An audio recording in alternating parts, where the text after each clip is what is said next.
Не памятаю, у якім класе я слухаў, любіў беларускіх песняраў, была такая група. Вось. Калі потом я пайшоў у армію, зноў жа я ўбачыў, што ўсе гуртуюцца разам. Там туркмены свае, там гэтыя свае, украінцы таксама сваю малі такую групоўку, а беларусы самі па сабе. І тады я таксама задумаўся, чаму мы беларусы, мы ж зусім іншыя. Я вам хочу сказаць, што сярод творчай інтэлігенцыі, як я зараз разумею, былі групоўкі, якія ўжо свядома разумелі, што такое беларусы і культуру беларускую. А ўсе астатнія людзі ўсё ж былі это як бы савецкія людзі. Калісьці Брежнев казаў у Савецкім Саюзе, што мы вывели новую общнасць людзей, савецкі народ. Таму што на самай справе была агульная культура, агульныя спевы, агульныя піянерскія зборы, агульны камсамол там і так далей. Яны прынялі нейкую субкультуру новую савецкую, і яны дзейнічалі ў рамках гэтай субкультуры. Усе людзі, якія адмаўлялі з гэтага ці шукалі сваю ідэнтычнасць, усе гэтыя людзі раздаўлены былі сістэмай. Была нейкая ідэалогія, якая замешана была невядома на чым, але на насіллі, на рэпрэсіях, бо гэты савецкі народ не мог бы і па-іншаму існаваць. Трэба было разбурыць у чалавека ўсё, адняць яго ўсё, аддаць яму савецкі рзац. Так оно адбывалася. Так як эта сістэма была штучна ўтвораная, то яна мела свой росквіт і свой канец. Першая была неэфектыўная эканоміка. Эканоміка не дазваляла развівацца. Эканоміка не дазваляла жыць нармальна. Я хочу нагадаць, што ў канцы існавання імперіі былі поўнасцю талоны на ўсё, на мыло, на цукар. У крамах чалавек прыходзіў без талончыка, яму не маглі даць нішто. Што маглі камуністы прапанаваць людзям? Толькі ваенная тэма, только мобілізацыя, только ворагі. То есть адметнай рысай этой ідэалогіі это было мы в акружэнні ворагаў. Гэта такая сістэма, такая ідэалогія не магла ні на чым трымацца. Каштоўнасці, якія б маглі б, за якіх можна было зацепіцца. Гэтага нічога ўжо не было, просто не было. Можна там пад ружом людзей вадзіць на працу, але рабы не могуць эфектыўна працаваць. Адраджэнне – это вяртанне Беларусь, якая была ў Еўропе, вяртанне да свайго дома, это будаванне свайго дома. Натуральна, што сталі з'яўляцца арганізацыі, якія пачалі называць сябе адраджэнцамі. Нацыя можа развівацца толькі тады, калі мае свабоду. Нацыя можа развівацца тады, калі мае свой дом, сваю краіну. Яна усталёўвае свае правілы, яна ў гэтай краіне усталёўвае свае законы, якія адметныя ад іншых. І самы лепшы час, калі ў нас быў, это было Вялікае княства Літоўскае. Мы мелі вельмі вялікі вес у Еўропе. Мы былі ў Еўропе, мы былі дзяржавай, якая мела магдыбургскае права, якая была заканадацелем. Сэнс палягае ў адным. Мы павінны мець сваю краіну незалежную, каб развівацца і мець свой дабрабыт. Як все савецкія людзі не думаў пра тое, што я буду нейкай палітыкі. Я працаваў, у мяне ўжо была сям'я, ўсё астатняе, але мне было прасцей прыйсці ў палітыку, як і не дзіўна. Таму што мой бацька прасядзеў 18 гадоў у турме у ГУЛАГе. Ён прыйшоў, яго рэабілітавалі, ён прыйшоў без нагі, без рукі. Ён пакутаваў на хваробы розныя, якія ён там получыў. І ён трохі нам расказваў пра што адбывалася там у іх.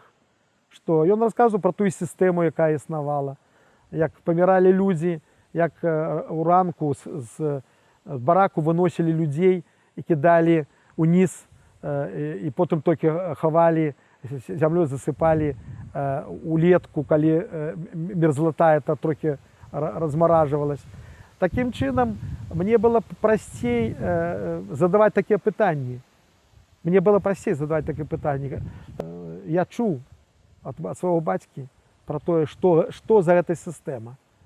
Многія сем'і, людзі пра гэта не ведалі, яны жылі добра, яны там хадзілі ў піянерах, камсамольцах, яны там думалі пра нейкую кар'еру. Як я прыйшоў канкрэтна у палітыку? Вельмі проста. У 88 годзе людзі прыйшлі на дзяды ў Карпаты, там быў разгон моцны. А я працаваў на заводзе. І на заводзе правялі вялікія сходы, сказалі, што фашысты собирались там недзе, восславлялі Гітлера. Ну і, конечно, мы зацікавілись, потому что мы ведалі это лухтань, якія мы уже там по неким, там нехта суседзі рассказывали про гэта. Ну і потым пачались выборы у депутатаў, эсэсэраўскія депутаты. І я іду з дзецьмі, это было 89 год, і стаіць чалавек з барадой, это быў Сергей Михнов. Он стоит плакатом, где написано «Галко», а Галко был перс-секретарь горкома партии Минска. Когда Галко партократ, долов. Я сказал жонке: Тамара, забирай детей, вон стоять мои люди. Вот нечто такое, я зрозумів, что я так само думаю, как яны. Вот оттуль почалась моя политичная, так скажем, мовить карьера. У рамках Советского Союза никаких альтернативных организаций не могло быть, не існавала. Или что, только тады, калі здалась так званая перабудова, калі прыйшоў Горбачов, і ўжо пахіснулась эта сістэма, сталі з'яўляцца палітычныя арганізацыі. І у нас з'явілась вельмі магутная, вельмі ідэалагічная, вельмі моцная арганізацыя, якая называлась Беларускі народны фронт. І калі я пайшоў у гэту і ўдзельнічаў у першым з'ездзе, якая адбывалася ў Вільні, уявіце, таксама зноў жа не забаранілі правесці з'езд у Беларусі, нам прыйшлося прыехаць у Вільню і там праводзіць свой з'езд. І я балатаваўся ад імя Беларускага народнага фронта. І было 15 яшчэ кандыдатаў, быў рэктар, прарэктар універсітэта, і быў дацэнт кафедры медыцынскай, і былі партыйныя рукокіраў, там усе былі, але я ўсё ж перамог. Тут уже нічого не трэба прыдумваць. Беларускі народны фронт утвараўся як арганізацыя для адраджэння, для утварення беларускай дзяржавы. Але все разумелі, што наша самая галоўная задача – это утварэнне незалежнай краіны. І гэта было натуральна. Мы людзі з вуліц, вот вы уявіце. Это не квадратныя людзі у касцюмах, прычэсаныя. Это бородатые, это в джинсах. Вот Пазняк ідзе. На яго все азіраюцца. Вот як быццам это ідзе нейкі монстр з Луны. Парламент быў утвораны таким чынам, что там были 50 человек ветеранов, это якіх никто не голосовал, просто они коптировались там. Это былые НКВДшники, это звычайные былые люди, якія, ну, на самом там вяршыні рэпрэсій стаялі ў свой час, а потом не пастарэлі, узначалілі ветэранскія арганізацыі, і вот яны попалі, вы бачылі іх вочы. Для іх мы былі ворагамі народа. Вот мы ішлі, а яны нічого не малі з намі зрабіць. А гэты наш супала, наш прыход да Верховны Савет супала з тым, што Савецкая імперія пачала разбурацца. У Беларусі адбылося вельмі цікавая сітуацыя. Это была республика одних предприемств, это был сборочный цех. Тут одних працоўных было около 4 миллионов человек, которые працавалі на этих предприемствах. Вы уявіце. Таму Беларусь, гэта была витрина Советского Союза. Тут собрана самая советизированная, самая пророссийская, промосковская, просоветская интеллигенция, там, и я маю на увазе управленцы і так далей. І раптам у гэтай краіне у сакавіку 91 года пачались массовые страйки. Калі сотні тысяч людей были остановлены все прадпрыемствы. Калі люди, акрамя эканамічных патрабаванняў, стали патрабаваць выхада из прадпрыемстваў партыйных камітэтаў. И это был такі магутны удар по камуністычнай сістэме ў Беларусі. Советская імперія разбуралась, і она разбуралась, атрымліваючы одну паразу за другой. Она увайла танки у Тбілісі, што падняла вельмі вялікі грузінскі народны фронт. Яна захапіла і пабіла шмат людзей у Вільнюсе, Телебашню, вела амаль што войск. То есть у самым сердце камуністычнай сістэмы пачались страйкі. Это вельмі істотны момант, я вам зараз скажу. Без страйкаў, я думаю, камуністычная партія Беларусі так бы не аслабла. Яна была вельмі аслабленая. Прыйшоў час будаваць свой дом. І кожная нацыя стала выкарыстоўваць, як яна магла, вот гэты шанец. У Беларусі быў утвораны Беларускі народны фронт.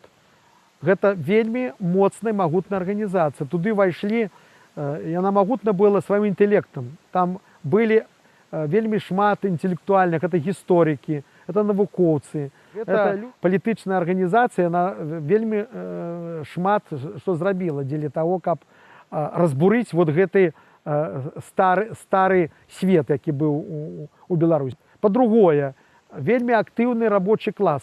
Я вам хочу сказаць, што ў красавіку былі страйкі, а ўжо 27 ліпеня была прынята дэкларацыя аб суверэнітэце. Я кажу, каб не было страйкаў, каб не было Беларускага народнага фронта, до ніякого суверэнітэта, ніякіх бы дэкларацый ніхто не прыняў. Мы, дэпутаты апазіцыі, на працягу гэтага ад 90-го года, уже стаўшы дэпутатамі, па 91-й мы на кожнай сесіі прапанавалі пачаць разглядаць дэкларацыю аб суверэнітэце. Мы казалі пра тое, што Савецкі Саюз не будзе існаваць, што ён разбурыцца по натуральным законам. І таму нам трэба рыхтавацца да гэтага, нам трэба да сваіх грош, увесці свае грошы, нам трэба да свайго войска.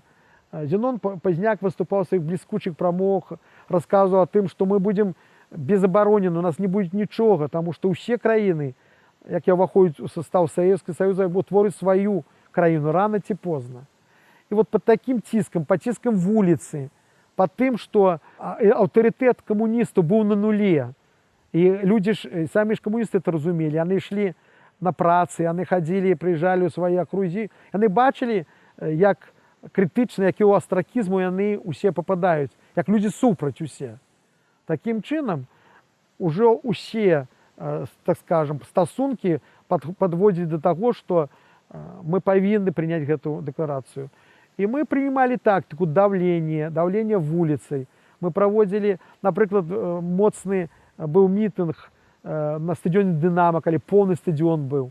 У тыя празднікі святы партыйныя, камуністычныя, мы праводзілі антыкамуністычныя моцныя мітынгі, што і даже это кансерватыўныя дэпутаты зразумелі, што трэба прыняць, ну нешта прыняць. Пад ціскам вот этой групы, а таксама пад ціскам вуліцы, яны вымушаны, большасць Верховного Совета, прыняць, пайсці на разгляд гэтай дэкларацыі. Прычым яны думалі, што просто прымем дэкларацыю, падтрымаем, а на самай справе будзем, як і будзем у Савецкім Саюзе. Ну, прадекларировали, што вот мы ёсць, і ўсё. Як звычайна. Камуністы заўжды так рабілі. Яны калі-нікалі прынималі нейкія рашэнні, якія ніколі не выконвались. Яны думалі ў гэты раз, што ну, прымем эту дэкларацыю, людзі патрабуюць, а на самай справе не будзем нічога рабіць, ніякі рынок не вводзім, нічого не праводзім, ніякіх нацыянальных школ не открываем, і ўсё будзе як будзе. Само прыняцце дэкларацыі было вельмі цікавае, таму што у нейкі момант яны адступілі камуністы і вырашылі ўсё-таки не галасаваць за яе. Таму што ну, яны разумелі, што гэта першы крок да незалежнасці, это першы крок от Савецкага Саюза. Вось. І тады мы прымянілі вельмі хітрую такую тактыку ў тым сэнсе, што мы прапанавалі вельмі такую жорсткую дэкларацыю, такую нацыяналістычную амаль, што так скажам, але жорсткую такую. Вось. Тады яны прапанавалі сваю альтэрнатыву, з якой мы малі пагадзіцца. Але мы, ведаючы, што яны і за гэта могуць не прагаласаваць, мы тады сказалі, ну раз такую яны прапанавалі, мы пакідаем зал, мы за яе галасаваць не будзем. Но так як і нас было ўсяго там 25 чалавек, а ў зале было 360, і калі мы пакінулі зал, яны зразумелі, што, відаць, яны нешта добра прынимаюць, што мы супраць. Яны прынялі эту дэкларацыю аб суверэнітэце. Потом на другі дзень яны хацелі яе уже перагаласаваць і адмяніць, але уже было поздно. В тым сэнсе, што і наш рэгламент это не дазваляў, і па-другое, было прагаласована канстытуцыйнай большасцю. Карацей кажучы, яны ўжо нічого не змаглі зрабіць. Это я маю на ўвазе 27 ліпеня, але самая барацьба за незалежнасць і за краіну пачалась трошки пазней. Пасля таго, як мы прынялі дэкларацыю о суверэнітэце, мы сталі рабіць наступныя крокі. Яе ж трэба напаўняць. Это значит, трэба рыхтаваць закон пра свае грошы. Это трэба рыхтаваць закон пра сваю армію. Это трэба браць прадпрыемства і іх перапарадкоўваць ад савецкай маёмасці да рэспубліканскай. Это трэба было шмат што зрабіць. Большасць гэта рабіць не магла, не умела, не хацела. Значит, мы пачалі распрацоўваць гэтыя хуткія законы, гэтыя прапановы. Разумеючы, што большасць гэта можа і не прыняць, але трэба было уже альтэрнатыву прынимаць. Але ў гэты момант мы жылі яшчэ ў рамках Савецкага Саюза, і ў гэты момант Савецкая імперія зрабіла апошні крок да сваей поўнай гібелі. Яна утварыла ГКЧП. То есть групоўку на чале з КДБ СССР і яшчэ некалькі чалавек вырашылі увесці чрезвычайнае военное становішча, каб прыпыніць разбурэнне Савецкага Саюза. В Беларусі нам стало вядома, што ў той дзень, які быў аб'яўлен ГКЧП, яго падтрымала Цэнтральны камітэт партыі Беларусі ГКЧП. Сюды былі накіраваны вагоны для арышту, для інтэрніравання усіх людзей, якія выступалі за незалежнасць і так далей. Мне один чалавек казаў, зусім недавно я з ім сустракаўся, ён працаваў у спецслужбах, ну, як гады 3 назад я працаваў, ён там, оказывается, он казаў, мы сядзелі у поўнай баявой гатоўнасці, чакалі приказа на ваш арышт, на арышт всех дэпутатаў. Значит, а мы якраз на другі дзень, вот калі ГКЧП правалілась, мы призвалі людзей на мітынг, Беларускі народны фронт, і мы прапанавалі ў Верховным Савеце сабраць пазачарговую сесію. Шушкевич быў супраць гэтай сесіі, прэзідыум Верховнага Савета быў супраць гэтай сесіі. Вось. Тады мы звярнулись да народа, каб людзі прыйшлі на плошчу, патрабавалі разам з намі гэтай, значит, сесіі. Тады пад ціскам людзей, пад ціскам дэпутатаў мы сабралі яшчэ там 100 подпісаў. Значит, прэзідыум вырашыў пачаць гэту сесію. Але іх было только 2 пытання. Аб бягучым моманце, першае пытанне, вось, і аб саюзнай дамове. Гарбачоў да гэтага часу рыхтаваў некую саюзную дамову, новую, новагарэўскі працэс там нейкі праводзіў, каб зноў жа утварыць новы Савецкі Саюз, вярнуцца да ўтварэння Савецкага Саюза. Мы з жорсткім ультыматумам патрабавалі, каб у парадак дня ўвайшлі нашы пытанні. Это ад дэпартызацыі, значит, вывод всех партыйных камітэтаў з прадпрыемстваў адусюль. Гэта скасаванне 5 артыкула Канстытуцыі, 6, які замацоўваў кіраўніцтва камуністычнай партыі. Ну і шэраг такі, і аб наданні дэкларацыі аб дэкларацыі о суверэнітэце, наданне сілы закона канстытуцыйнага. Я памятаю вельмі важны момант. Мы патрабавалі ўнесці сцяг, і гэты сцяг унесла Семдзьянова Галіна. Большасць прагаласавала, пастаяннае галасаванне, 100 чалавек только прагаласавала за сцяг. Вот уявіце, 24 жніўня 100 чалавек прагаласавала супраць даже того, чтобы сцяг быў, там наш белы, чорна-белый. Вот, тады мы его забрали ў свой сектор, дзе нас большасць была, поставили гэты сцяг. Вот. А на другі дзень, уже под ціскам всех абставін і далейша, большасць прагаласавала за вот, гэты канстытуцыйны закон. Вот уявіце, вы все жыццё про это думаете, да? Вот все жыццё нешта робіце дзеля нейкай адной мэты. І вот надыходзіць час, які сжимае все, да некалькіх гадзін. Вот уявіце, там 100 годдзі воевали за незалежнасць. Ад Касуся Каліновскага там, і потом БНР, і што такое не было ў нашай гісторыі. І вот прыйшло момант, што за 2-3 гадзіны вырашалася ўсё. Тады Васіль Быкаў сказаў, Васіль Быкаў напісаў пра тое, што такія рэчы, яны толькі з цягам часам. Ты пачынаеш сябе вот асэнсоўваць, што было зроблена. А тады это хутка менялось кожную гадзіну все менялось. Мы вырашылі, прапанавалі, яны не прынялі ў парадак дня. Потым мы пачалі прапанаваць, мы сталі зачытваць тэлеграмы людзей. Мы сталі адкрываць вокны, паказваць, не вокны там не адкрывались, але паказвалі на пераходзе, там перапынкі.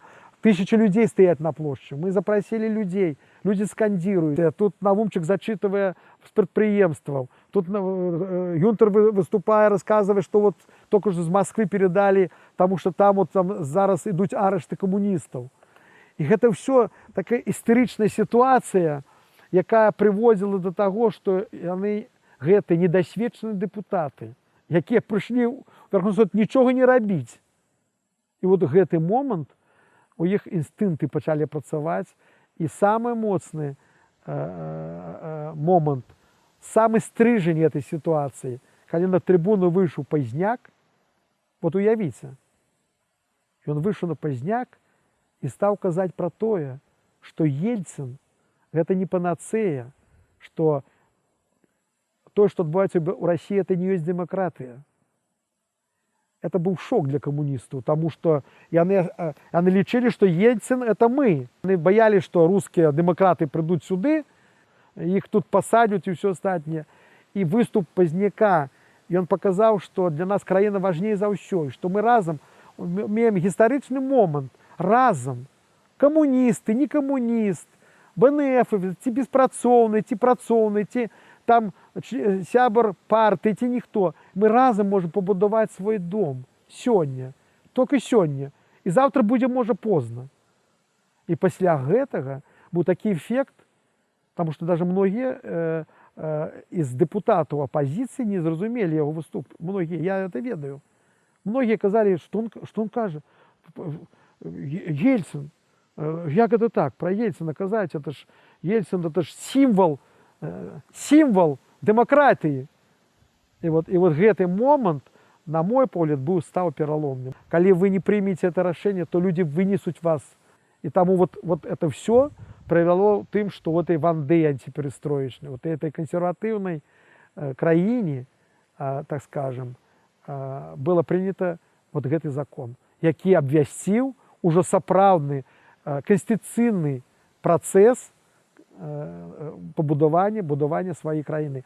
Что коли идут некие змены в любой краине, то трэба, каб была моцная палітычная организация. Такой палітычнай организации был Белорусский народный фронт. Другой чыннік, павінен быць моцны палітычны лідар. Таким палітычным лідарам быў Зенон Пазняк. Третье, павінен быць моцны духовный национальный лідар. Таким был Василь Быкаў. Таким чынам у нас у той час саўпалі ўсе зоркі зышліся.